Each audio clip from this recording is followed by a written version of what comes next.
بسم اللہ الرحمن الرحیم۔ السلام علیکم۔ ایک سنسنی سی سریتا کے جسم میں دوڑ گئی اور پھاند کر اگلی سیٹ پر کفایت کے پاس بیٹھ گئی اور اس کی ٹائی سے کھیلنا شروع کر دیا۔ تمہارا نام کیا ہے؟ اس نے کفایت سے پوچھا۔ میرا نام، کفایت نے پوچھا۔ میرا نام کفایت ہے، یہ کہہ کر اس نے 10 روپے کا نوٹ اس کے ہاتھ میں دے دیا۔ سریتا نے اس کے نام کی طرف کوئی توجہ نہ دی اور نوٹ اپنی چولی میں اڑس کر بچوں کی طرح خوش ہو کر کہا، تم بہت اچھے آدمی ہو، تمہاری یہ ٹائی بہت اچھی ہے۔ اس وقت سریتا کو ہر شے اچھی نظر آ رہی تھی۔ وہ چاہتی تھی کہ جو برے ہیں وہ بھی اچھے ہو جائیں اور پھر ایسا ہو کہ موٹر تیز دوڑتی رہے اور ہر شے ہوائی بگولا بن جائے۔ ایک دم اس کا جی چاہا کہ گائے، چنانچہ اس نے کفایت کی ٹائی سے کھیلنا بند کر کے گانا شروع کر دیا۔ کچھ دیر یہ فلمی گیت گانے کے بعد سریتا ایک دم پیچھے مڑی اور انور کو خاموش دیکھ کر کہنے لگی، تم کیوں چپ چاپ بیٹھے ہو؟ کوئی بات کرو، کوئی گیت گاؤ۔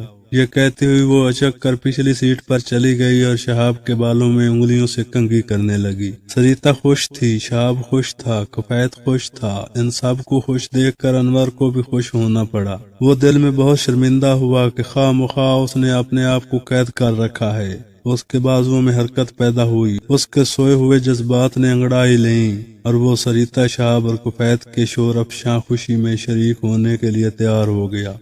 گاتے گاتے سریتا نے انور کے سر سے اس کا ہیٹ اتار کر اپنے سر پر پہن لیا اور یہ دیکھنے کے لیے کہ اس کا سر پر کیسا لگتا ہے، اچک کر اگلی سیٹ پر چلی گئی اور ننھے سے آئینے میں اپنا چہرہ دیکھنے لگی۔ انور سوچنے لگا کہ کیا موٹر میں وہ شروع سے ہی ہیٹ پہنے بیٹھا تھا۔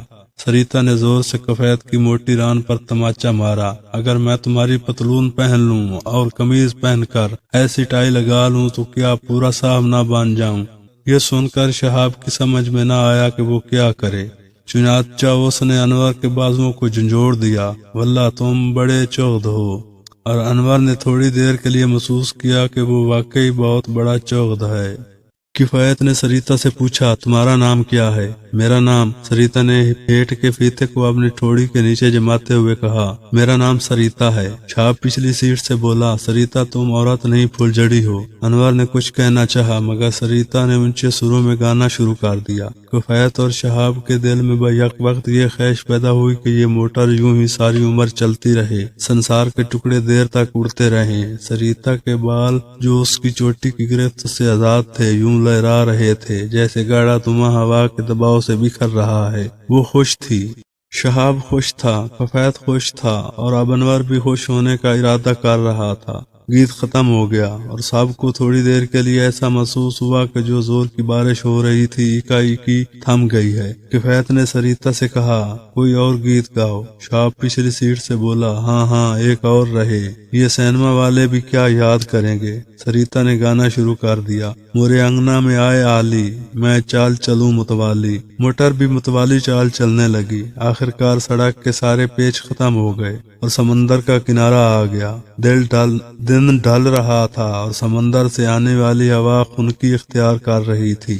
موٹر رکی، سریتا دروازہ کھول کر باہر نکلی اور ساحل کے ساتھ ساتھ دور تک بے مقصد دوڑتی چلی گئی۔ کفایت اور شہاب بھی اس دوڑ میں شامل ہو گئے۔ کھلی فضا میں بے پیاں سمندر کے پاس تاڑ کے اونچے اونچے پیڑوں تلے گلی گلی ریت پر سریتا سمجھ نہ سکی کہ وہ کیا چاہتی ہے۔ اس کا جی چاہتا تھا کہ بیک وقت فضا میں گل مل جائے، سمندر میں پھیل جائے، اتنی اونچی ہو جائے کہ تاڑ کے درختوں کو اوپر سے دیکھے، ساحل کی ریت کی ساری نمی پیروں کے ذریعے سے اپنے اندر جذب کر لے اور پھر وہی موٹر ہو اور وہی اڑانے، وہی تیز تیز جھونکے اور وہی مسلسل پوں پوں۔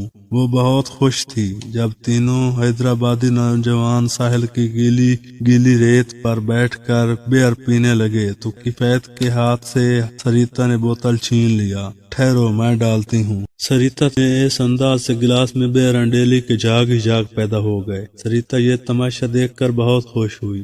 سامنے جاگوں میں اس نے اپنی انگلی کھبوئی اور منہ میں ڈال لی۔ جب کڑوی لگی تو بہت برا منہ بنایا۔ کفایت اور شہاب بھی اختیار ہنس پڑے۔ جب دونوں کی ہنسی بند ہوئی تو کفایت نے موڑ کر پیچھے دیکھا، انور بھی ہنس رہا تھا۔ بیئر کی 6 بوتلیں کچھ تو جاگ بن کر ساحل کی ریت میں جذب ہو گئیں